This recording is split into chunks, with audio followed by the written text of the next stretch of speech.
Estás en casa, bienvenido a la Iglesia Cristiana Pai. Al que cree, todo le es posible. Abre tu corazón, porque la palabra de Dios es viva, es fuente de gozo. La palabra es verdad. Lee, cree, declara, actúa, pues con Dios todo es posible. Padre, gracias te damos en esta hora por tu presencia maravillosa. Gracias porque nos bendices en todo momento. Gracias porque tu Santo Espíritu llena nuestras vidas. Gracias, Dios, por tu amor, por tu fidelidad, por tu comprensión en nuestras vidas. En esta hora, Señor, nuestros hogares, nuestras casas, nuestra familia, la colocamos delante de ti, Dios. La colocamos en tus manos. Tu palabra dice, Dios, que podemos entrar confiadamente al trono de la gracia por la sangre del Cordero. Invocamos la sangre del Cordero en esta hora. Que tu sangre preciosa nos cubra, nos quite todo pecado, nos libre de todo mal, nos proteja, nos guarde, en el nombre de nuestro Señor Jesús. Pedimos también que ángeles desciendan en esta hora, ángeles sean alrededor nuestro, ángeles sean en nuestros hogares, para defendernos, para protegernos, para que limpien los aires espirituales y que podamos en esta hora de verdad poder tener un rato agradable en tu presencia, amarte y adorarte con todo nuestro ser, con todo nuestro corazón. Por eso hoy decimos, como lo decía el rey David, alma mía, alaba a Jehová y no olvides ninguno de sus beneficios. Cuán importante es para nosotros como tus hijos saber que tenemos una familia grande celestial, que estamos sentados juntamente con Cristo Jesús nuestro Señor en regiones celestes, dice la palabra. Así que hoy estamos aquí, tú y yo estamos aquí reunidos, pero nuestro espíritu está unido con el Espíritu de Dios y podemos tener la capacidad para comprender, para que seamos revelados, para que podamos nosotros comprender cuán bueno es la palabra de Dios en esta hora. Por eso abrimos nuestro corazón y nuestros pensamientos para que la palabra de Dios entre, haga el efecto, cause lo que tiene que causar y que el Dios Todopoderoso, ese Dios sobrenatural, interrumpa nuestras vidas naturales con su gran poder. Por eso le damos gracias en el nombre de nuestro Señor Jesús y por tu Santo Espíritu. Amén y amén.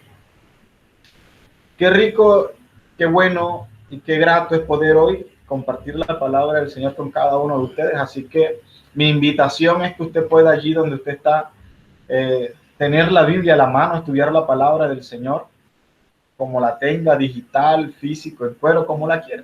Pero lo que causa un efecto en nuestras vidas y lo que lleva un gran poder en medio nuestro es cuando agarramos la palabra de Dios, la interiorizamos y la exponemos. De esa manera podríamos decir que lo espiritual lo podríamos manifestar en nuestras vidas naturales y que es verdaderamente algo que necesitamos en esta hora, ver la manifestación de la gloria y el poder de Dios sobre nuestras vidas. No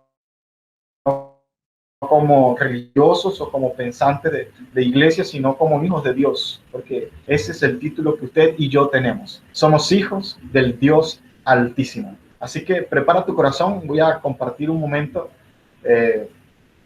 para que podamos ver versículo a versículo y estudiar la palabra del Señor. Así que prepara tu corazón allí. Hoy quiero hablar de algo básico para todo cristiano, y es que cuando nosotros conocemos del Señor, cuando nosotros buscamos de Dios, cuando nosotros decimos que Dios es nuestro Padre y nosotros nos convertimos en sus hijos, nosotros debemos de convertirnos en cristianos que viven una vida de triunfo, una vida victoriosa, es lo que dice la palabra de Dios. El problema es que, digamos que la gran mayoría de cristianos a nivel mundial llegan a Cristo, llegan a la palabra del Señor, pero siguen teniendo una vida sin cambios, siguen teniendo una vida rutinaria y podríamos decir que tienen una vida llena de inseguridades, de temores, de catástrofes, viven mal y viven totalmente contradiciendo lo que la Biblia dice. La palabra de Dios dice que Él vino para darnos vida en abundancia. Entonces todo cristiano tiene que aprender a vivir de una manera victoriosa. Quiero hablarte de principios que nos puedan ayudar a tener una vida triunfante en todo lo que hacemos. No voy a tocarlos todos, no soy de los que me gusta tener paso 1, paso 2, paso 3, porque así no funciona. Pero sí son principios que si lo tenemos en cuenta, pueden ayudarnos a tener una vida totalmente diferente, una vida armoniosa en Cristo, una vida de abundancia para cada uno de nosotros. Así que vamos a estudiar la palabra del Señor. Cuando nosotros llegamos a Cristo, cuando nosotros lo conocemos a Él, cuando nos convertimos al Señor, podemos decir que aceptamos al Señor Jesús en nuestro corazón como el único Salvador. Eso es lo que dice la palabra, el único Salvador. Entonces nosotros podemos decir que comenzamos a vivir una vida diferente. En el libro de Romanos, por ejemplo, el libro de Romanos capítulo 10, verso 9 al verso 10, si lo puedes leer conmigo, aquí lo puse en la pantalla para que lo puedas leer conmigo. Romanos capítulo 10, verso 9 y verso 10, dice la Escritura, que si confesáramos con nuestra boca que Jesús es el Señor y creyéramos en nuestro corazón que Dios lo levantó de entre los muertos, entonces seremos salvos. Pero el verso 10 dice, porque con el corazón se cree para justicia, pero con la boca se confiesa para la salvación. ¿Cuántos de nosotros ya hemos confesado a Dios? ¿Cuántos de nosotros hemos dicho que Jesús es el Señor de nuestras vidas? Pues quiero darte una buena noticia. Tú eres una persona que eres salva, has llegado a la vida del Señor. Y la pregunta es, si ya eres salvo, ¿cómo vas a vivir? ¿Qué pasa? Llegaste a la iglesia, llegaste al Señor, ¿y qué va a pasar de aquí en adelante? Esa es la gran pregunta que debemos hacer. Soy cristiano, confesé al Señor, soy salvo en este momento. Si en este momento llegara a suceder algo, Dios no lo quiera, ya podríamos decir que podemos llegar al cielo, tendríamos entrada al cielo. Pero, ¿qué pasa en esta vida terrenal? Vamos a durar muchos años más viviendo aquí en la tierra. ¿Sí? Entonces, no solamente es tener la salvación de nuestras manos, sino que podamos tener una vida cristiana victoriosa. Eso es lo que te estoy hablando. Una vida cristiana que podamos gozarnos. Una vida cristiana que pueda ser de bendición para nuestras vidas, pero también para los que nos rodean. Una vida cristiana que podamos practicar de manera que podamos gozarnos. Y esa es una palabra que tiene que ser clave, porque cuando Dios creó todo, lo creó para que nosotros pudiésemos tener un gozo. Por eso Jesús decía, devuélvenos el gozo de la salvación, decía el salmista. Devuélvenos el gozo de la salvación. Tener salvación es tener una vida llena de gozo. Y si tú no estás viviendo una vida llena de gozo en este momento, yo creo que tendríamos que recapacitar, pensar qué está pasando, poder hacer un resumen, poder hacer una introspección sobre nuestras vidas y decir qué ha pasado hasta el momento, por qué no estoy llevando esa vida victoriosa. Sin embargo, llegar a Cristo no quiere decir que todo va a ser perfecto, ¿no? Ojo con eso. Llegamos a Cristo, pero necesitamos crecer. Somos hijos de Dios, ¿sí? Y necesitamos ir creciendo cada día. En primer libro de Pedro, en el capítulo 2, en el verso 2, dice la palabra de Dios, desead. Hay que desearlo con todo nuestro corazón. Desead como niños recién nacidos la leche espiritual no adulterada, para que por ella crezcáis para la salvación. Qué interesante. Me interesa mucho este verso, porque es que no solamente es llegar a la iglesia, no solamente conocer la palabra de Dios, sino que de verdad tenemos que crecer. No podemos quedarnos en el mismo punto en el que nosotros estábamos cuando conocimos al Señor. No podemos ser estáticos. Dios es el mismo de ayer, de hoy y de siempre. Pero si usted lee la palabra de Dios desde Génesis hasta Apocalipsis, Dios se ha manifestado de formas diferentes. Alguno le habló hasta por un burro. Alguno dijo que si calláramos las piedras podrían hablar. Alguno Dios le habló por medio de una zarza. A otros Dios lo utilizó en sueños. A otros utilizó profetas. Y lo último que utilizó Dios para hablarnos fue a través de su Hijo Jesucristo. Pero nosotros no podemos quedarnos estáticos. Tenemos que aprender a abrir todos nuestros sentidos espirituales para poder comprender la palabra del Señor y poder crecer. No podemos quedarnos como niños. 30 años en el Evangelio, pero seguimos siendo niños. Niños que necesitan tomar leche. leche espiritual. Y ojalá fuera una leche no adulterada, dice Pedro. Y esto lo dice Pedro porque es que muchos llegaron a la iglesia, estuvieron escuchando las predicaciones de los apóstoles, pero quedaron con una mente igual. No quisieron cambiar su mente, no quisieron cambiar su forma, no quisieron cambiar de estado. Simplemente cambiaron de religión, pero siguieron siendo las mismas personas. Y de eso no se trata, sino que tenemos que crecer en esa salvación. Mi invitación es que hoy podamos decir verdaderamente nuestra salvación ha traído felicidad y gozo a nuestras vidas. Entonces vamos a estudiar pequeños principios que nos pueden ayudar a nosotros a aprender su palabra, a ser cada día mucho más felices, diría yo, y tener cristianos, dejarnos guiar por Dios. Y para ello, lo primero que un cristiano debe hacer es estudiar la Biblia. Primer principio básico, debemos de estudiar la Biblia, así de sencillo. La lectura y la meditación de las Sagradas Escrituras son esenciales. ¿Sí? Si usted quiere crecer, necesita leer la Biblia sí o sí. ¿Ya? Dice la Escritura de Dios que la fe es por el oír la palabra de Dios. Eso está en Romanos capítulo 10, verso 17. Nuestra fe viene porque escuchamos esa palabra de fe. Es lo que usted y yo hoy estamos haciendo. Si abrimos nuestro corazón a la palabra de fe, entonces va a brotar en nosotros fe. ¿Y dónde vamos a encontrar palabra de fe? En la palabra de Dios. Quiero darte un dato curioso. La Biblia, la Sagrada Escritura, la palabra de Dios se considera como real, como histórica, como el hecho fiable de que fue lo que Dios quiso para que nosotros comprendiéramos su pensamiento y su palabra, sus promesas. Bueno, no te voy a hablar tanto así, sino que puedo decirte que lo más precioso que tiene el ser humano en este momento es las palabras que son promesas de Dios. Y Dios cuando dice algo lo cumple. La Biblia podemos creer en ella porque de todos los libros antiguos, de todas las escrituras que se han encontrado en diferentes lugares del mundo, al hacer el estudio de la escritura, de la palabra de Dios, podemos encontrar que la escritura es el libro más antiguo que se ha encontrado acorde a los acontecimientos que ella dice.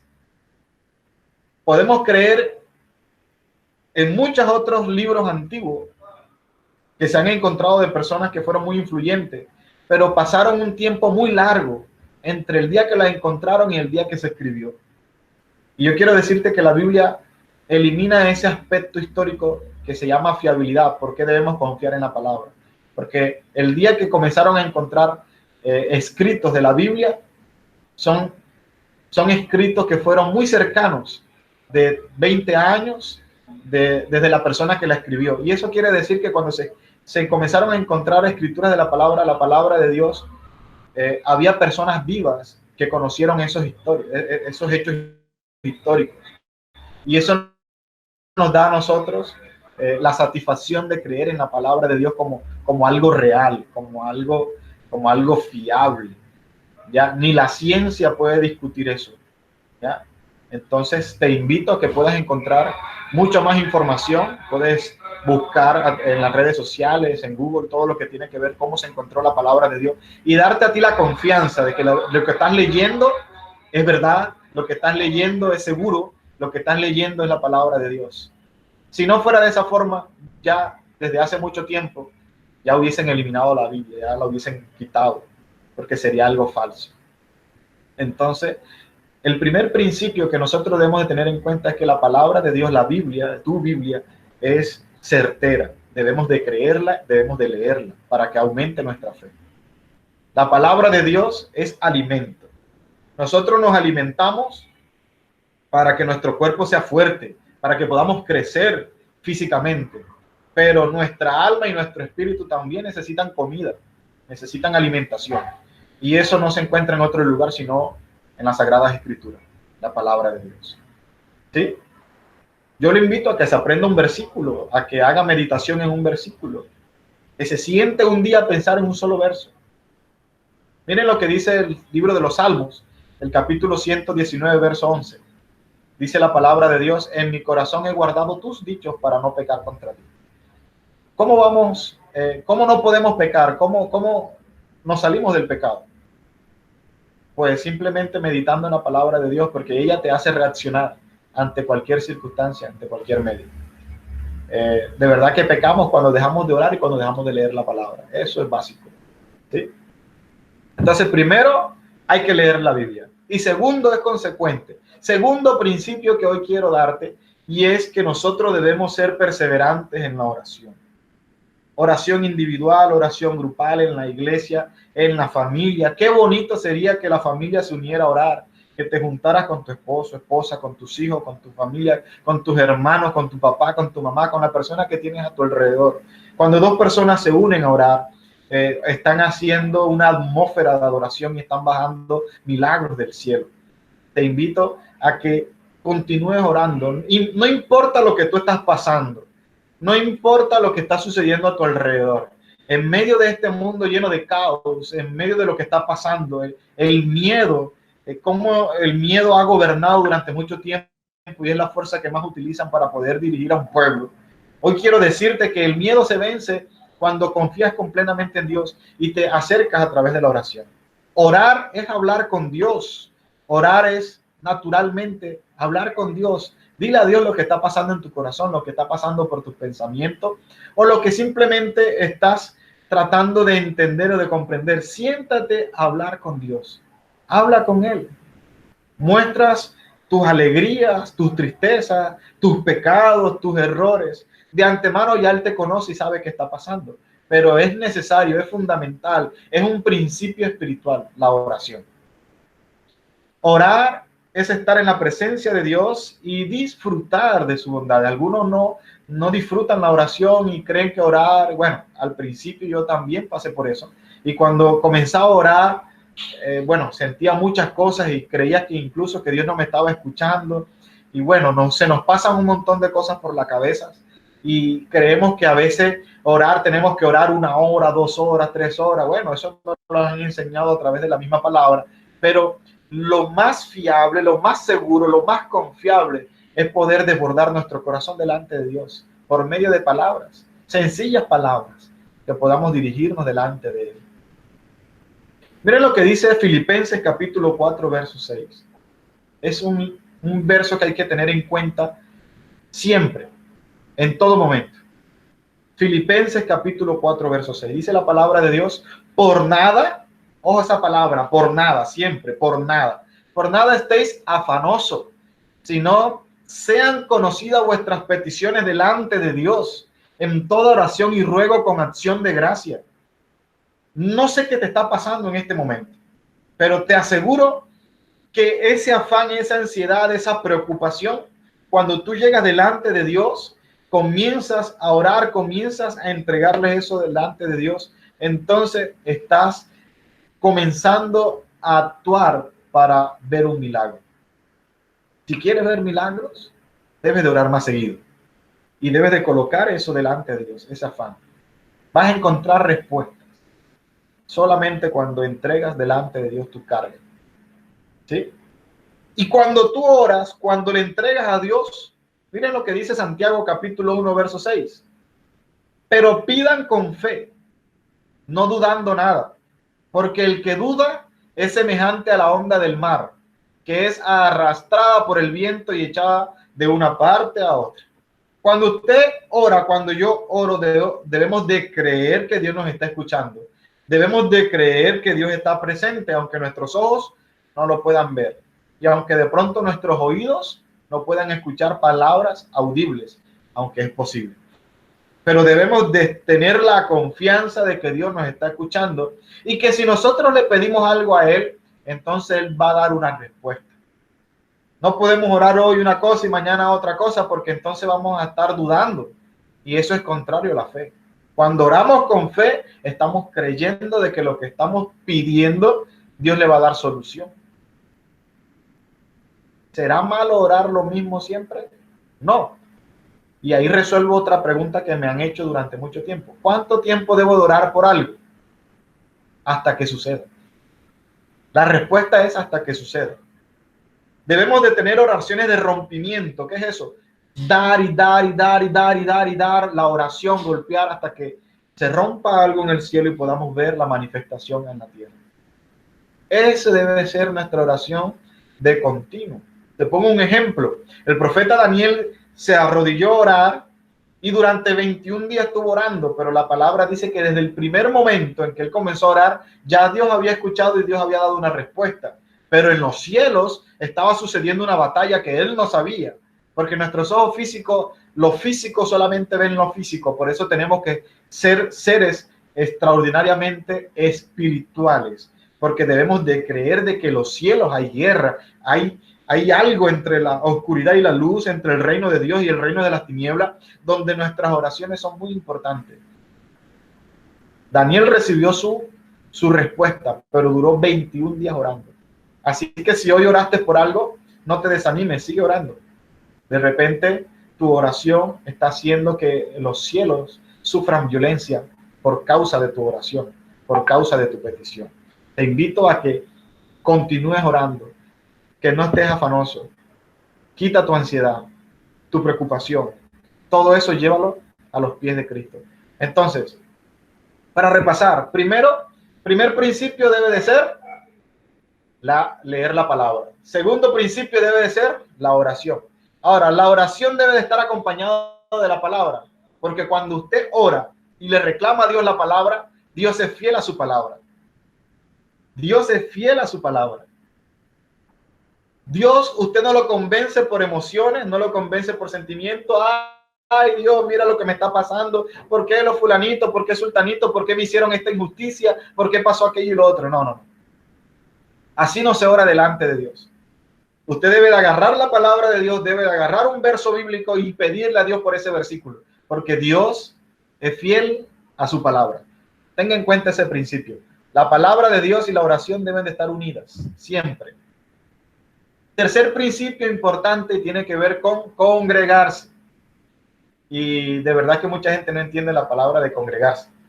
Ay, es que los templos están cerrados. Yo me meto a Facebook ahora, me meto a las redes y lo único que veo es a muchos pastores preocupados porque las iglesias no están llenas. Preocupados porque, no están recibiendo diezmos y ofrendas como deben de ser. Hay deudas, eso es lógico por lo que está pasando. Y eso también tiene que ver con miedo de muchos pastores que en este momento no saben cómo continuar una vida que ya estaban acostumbrados a vivir. Quiero decir que no han entendido de qué se trata el reino de Dios. No han entendido cómo se vive en el reino de Dios. Jesús le dijo a un rey, es que mi reino no es de este mundo. O sea que debemos de aprender cómo se establece el reino de Dios, que es un reino espiritual y un reino que se manifiesta a nivel físico. De eso podríamos estar hablando en una próxima charla. Cómo establecemos el reino de Dios en nuestras vidas. Que de otra manera Jesús en Mateo 6 dice que él en la oración que nos enseñó a orar dice, venga a nosotros tu reino y que se haga su voluntad aquí en la tierra como en el cielo. Nuestra voluntad tiene que ser el reino de Dios. Y eso se transmite en congregarse. Nos estamos congregando a través de las redes, nos estamos congregando a cualquier medio. Y debemos de estar preparados cuando el gobierno algún día diga, se acabó el internet, corten todos los cables y todas las transmisiones. ¿Qué pasaría si no solamente nos dejáramos de congregar físicamente, sino que cortaran el internet en nuestro hogar? Qué buena pregunta y debemos de estar preparando. Debemos de prepararnos para eso. Cuando la iglesia comenzó en las casas. Tu casa es la iglesia, por eso debes de prepararte y debemos de nosotros establecer el reino de Dios en nuestros hogares. Entonces, congregarnos, asistir a las reuniones que nosotros como iglesia, la congregación, la denominación, estamos porque allí aprendemos palabra de fe. ¿Sí? Ahora, cuando nosotros nos reunimos y nos congregamos, no lo hacemos de manera religiosa. Tenemos que ser inteligentes en eso. Nos congregamos para alabar al Señor, para adorar al Señor. Tenemos que tener una actitud de adoración, una actitud de alabanza. Por eso usted puede alabar y adorar en su iglesia y juntos podemos hacer la iglesia. Usted es la iglesia de Cristo. Yo soy la iglesia de Cristo y tenemos que congregarnos en la iglesia que es de Cristo. ¿Sí? En la iglesia debemos de aprender a recibir palabra de Dios porque la palabra aumenta nuestra fe. Ya lo hemos aprendido, ¿no? Primer principio, al leer la palabra aumentamos nuestra fe. ¿Sí? Sea fiel a la iglesia. Donde usted se congrega, la denominación, sea fiel. No quiere decir que no escuche palabras de otros pastores, de otras personas, porque Dios nos revela a todos y todos tenemos una visión de parte de Dios. Tenemos una misión de parte de Dios y tenemos una asignación de parte de Dios. Qué bueno sería que usted comenzara a preocuparse y decirle, Señor, ¿cuál es mi asignación? ¿Para qué me trajiste aquí en este mundo? Yo creo que una de las cosas más importantes del ser humano es saber para qué Dios lo creó en este instante, en esta hora. ¿Por qué Dios no te hizo nacer un siglo antes? ¿O por qué Dios no te hace nacer un siglo después? Sino que te puso en este ahora, en este momento, en este ya. ¿Para qué Dios te trajo a este mundo? Eso lo descubres a medida que el reino de Dios avanza en tu vida y comienzas en tu congregación a crear esa actitud hacia dónde va. ¿Cuál es tu norte? La iglesia trae visión y trae misión y trae propósito para nuestras vidas. Por eso es importante congregarse, ¿sí? Y el hecho de que no estés asistiendo a un lugar de 4 paredes bonito, con buena iluminación, con buena música, bueno, eso no tiene nada que ver. La iglesia es totalmente diferente, el reino de Dios es totalmente diferente, ¿sí? No quiere decir que no sea bueno, simplemente que tenemos que pensar cómo era al principio y qué fue lo que Dios estableció. Te estoy dejando ese pensamiento. Algo que es muy importante al momento de congregarnos, al momento de establecer una iglesia en compañía de muchas personas, es que nosotros nos volvemos como, somos miembros de la iglesia y cooperamos en todo lo que sucede en la iglesia. La iglesia no es del pastor, la iglesia somos todos y todos cooperamos porque cooperamos para establecer precisamente el reino de Dios. Tú y yo somos colaboradores de nuestro Padre Celestial y por eso nosotros colaboramos en todo. Incluso en algo tan controversial como lo es el diezmo y la ofrenda. Incluso en estos momentos, y perdóneme la cuña, pero no por el hecho de que no estás congregándote, no quiere decir que no podamos nosotros establecer principios de finanzas como el diezmo y la siembra.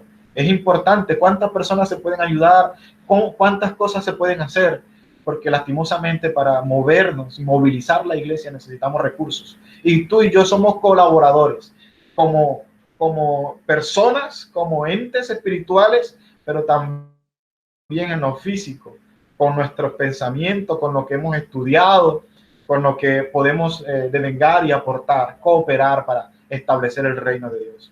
En el libro de Hebreos capítulo 10, verso 25 dice, no dejando de congregarnos, como algunos tienen por costumbre, sino exhortándonos y tanto más, cuanto veis que aquel día se acerca. Yo quiero decirte que estos principios de dolores, esto es apenas un principio de las cosas que están sucediendo. La organización a nivel mundial, establecer un solo gobierno, establecer una sola religión, una sola identidad, y de allí es donde comenzamos a ver lo que Apocalipsis, lo que Mateo 24 dice, y es establecer aquel gobierno que viene del anticristo. Esto es solamente un abreboca de muchas cosas que van a acontecer, y ya nos estamos preparando, porque dice la Biblia en Mateo 24, rumores de guerra oirán, terremotos, catástrofes, pero esto ni siquiera es el comienzo, apenas viene lo que es el fin del mundo. No se asuste, no se asuste. Para que el mundo termine todavía falta mucho, mucho. Ni el día ni la hora nadie lo sabe, ni siquiera Jesús. Lo que sí es seguro es que nosotros debemos de predicar el reino de Dios. Y en cuanto aprendamos del reino y predicamos del reino, entonces estamos acelerando el proceso para que Jesús venga. Allí es cuando comienza el fin del mundo. Y todavía falta mucho, porque hay muchos lugares en el cual no se predica la palabra. Todavía falta, no te preocupes. Te animo. Y de hecho, ese es nuestro cuarto principio. Nunca se desanime. Podemos tener bajones, podemos estar frustrados de muchas cosas, pero no te desanimes, cobra fuerza, ¿sí? El hecho de que usted sea un hijo de Dios no quiere decir que nunca va a tener luchas, nunca va a tener tentaciones, nunca va a tener persecuciones. El hecho de que usted sea hijo de Dios no quiere decir que no viva en este mundo. Y este mundo está totalmente volteado. Quiere decir que nosotros también como hijos de Dios vamos a tener persecuciones, luchas, preocupaciones, malestares, vamos a tener muchas cosas que no nos van a gustar mucho, pero es allí donde no debemos desanimarnos, porque nuestra confianza está en Cristo, y es saber que en medio de toda situación, en medio de todo lo que está pasando, en medio de tu casa, Cristo está contigo, y si tú le abres tu corazón y le das la oportunidad, entonces Él va a agarrar tu mano y va a comenzar a darte una salida, porque Él dejó una salida. Somos nosotros los que no salimos por esa puerta. Somos nosotros los que no entramos por ese propósito. Pero siempre hay una salida para todo. Y eso lo logramos ver cuando vemos a Jesús. Jesús en medio de nuestro. Dios es nuestro refugio. Dios es nuestro amparo. Dios es nuestra fortaleza. Si no lo ves de esa forma, quiere decir que no estás interesado en todos los beneficios que Dios, la salvación y el reino de Dios pueden obrar en nuestras vidas.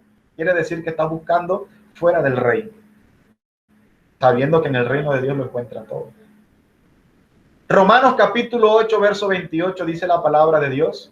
Sabemos que los que aman a Dios, espero que esté hablando de usted y esté hablando de mí también, ¿no? Sabemos que los que aman a Dios, todas las cosas ayudan a bien.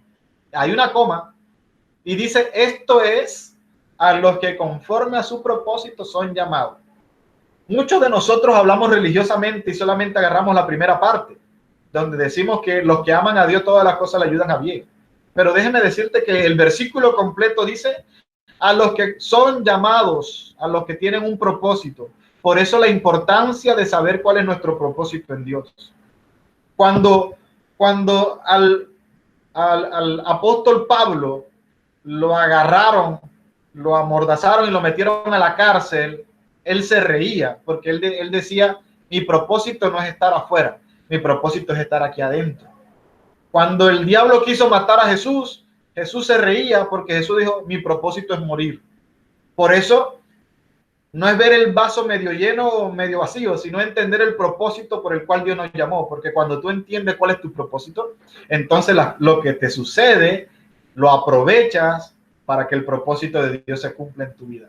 Por eso la Escritura dice que los que aman a Dios todas las cosas le ayudan a bien, porque saben cuál es su propósito en Cristo. Te pregunto, ¿sabes cuál es tu propósito? ¿Sabes de dónde echar mano cuando algo te está sucediendo? ¿Sabes de dónde agarrarte? O religiosamente dice como la gran mayoría de cristianos. No, es que Dios es mi amparo, Dios es mi ayuda, Dios es mi fortaleza. Pero a la hora de la verdad no se agarran de Dios, sino que buscan la solución fuera de Él, ¿no? Dejamos a Dios de último. Ojo con eso, tenemos que tener un equilibrio entre lo que decimos y lo que hacemos. Tenemos que ser verdaderamente coherentes entre lo que pensamos, lo que tenemos en nuestro corazón y lo que decimos. Debemos de ser coherentes. Así que mi invitación es que el propósito y el llamado de Dios en tu vida sea una realidad y que puedas decir, como dijo el apóstol Pablo, estoy feliz de irme para el cielo porque he cumplido mi propósito en la tierra. ¡Wow! ¡Qué palabra tan maravillosa! Cuando yo medito en esas palabras, yo digo, Dios mío, tremendo. Pablo quería irse para el cielo, pero no se podía ir antes de no cumplir su propósito. Y por eso se apresuró muy rápido a cumplir. Tremendo. Se ganó a 15 millones de personas en Asia Menor en 2 años predicando el mensaje. Y yo me pregunto, ¿qué haría Pablo hoy, en este tiempo, teniendo las redes sociales, teniendo un computador, teniendo un teléfono, teniendo, mejor dicho, la forma de hacer, de llegar el mensaje a muchas personas? Pablo era un excelente comunicador y es lo que Dios quiere que nosotros podamos comunicar, su palabra. Isaías 41, verso 10, dice la palabra de Dios, y voy a darle este último ya mensaje. Isaías 41, verso 10 dice, no temas. Yo quiero decirte que con todo esto, no temas. Busca la palabra de Dios, léela. Ora conforme a lo que lees. Ora conforme a la palabra de Dios. Trata de congregarte, de buscar a alguien que te pueda ayudar. Quiero decirte, no temas. No temas. En medio de lo que está pasando, no temas. Si hay escasez en tu hogar, si está pasando algo en circunstancias, si el empleo, si la preocupación te está desenfocando del reino de Dios, quiero decirte, no temas. No temas. ¿Por qué? Porque Dios está contigo. Dios está contigo. Dale la oportunidad a que Dios haga algo en tu vida. Este es el mejor momento para que veas un gran milagro. Y quiero decirte y enviar una palabra como profeta de Dios a tu hogar. Y quiero decirte que estás a punto de ver un milagro. Necesitas romper los cielos con tu fe, con tu oración, con tu creencia. Dios está contigo, no temas, no desmayes, cobra fuerza, levántate hoy y recobra fuerza, porque Dios está contigo. Dios te va a ayudar. Él es quien te sustenta. Él es bueno, Él es justo. Y no solamente es tenerlo escrito en la palabra de Dios como algunos tienen por costumbre, que nada más es abrir la palabra, no. Medita en ella, ora en ella. Busca ese lugar en el cual Dios te colocó. Busca a esa persona, escucha una palabra de fe. En estos tiempos, en vez de estar buscando doctrina y conocimiento, yo te invito a que busques una palabra de fe, una palabra que te dé ánimo, una palabra que te ayude a levantarte, una palabra que te ayude a entender los misterios y pasar de lo espiritual a lo físico. Muchas personas no les gusta creer en Dios porque no lo pueden ver, no lo pueden tocar, palpar con sus manos. Pero déjeme decirte que lo espiritual a lo espiritual y lo físico a lo físico. Por eso la Biblia dice que lo que es de la carne, lo que es nacido de la carne, carne es, pero lo que es del espíritu, espíritu es. Yo te invito a tener hoy un equilibrio a niveles espirituales. Y cuando lo tengas, entonces vas a ver físicamente lo que hay en el reino espiritual. Y eso se traduce en: no temas. Ten confianza. Dios está contigo. Comienza a orar. Comienza a creer en Dios. Y yo estoy 100% seguro, sin temor a equivocarme, en que hay un milagro en tu boca, hay un milagro en tu mano, hay un milagro en ti. Déjalo salir simplemente. Cree en Dios. Levántate en esta hora.